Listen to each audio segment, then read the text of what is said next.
mga Kenyos at Kenyas, ang pinakamurang bansa na pwedeng-pwede mong puntahan na kapag ikaw ay Pilipino, libre ang visa mo. Gusto mong malaman kung saan? Tara!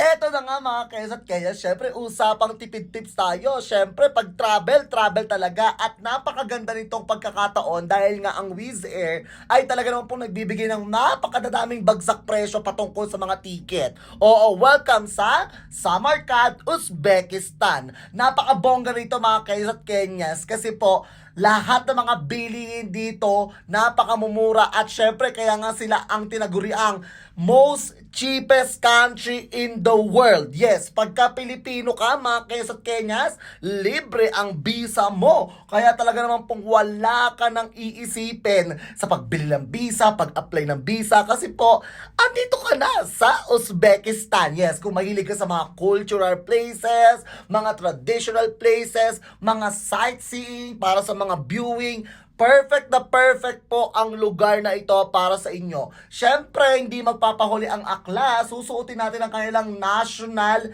na mga kadamitan dito. Yes, pang isang araw tayong naging kaharian. Nakita nyo ba yung mga nasa paligid na yan? Ayan, ayan. Hindi sa akin yan.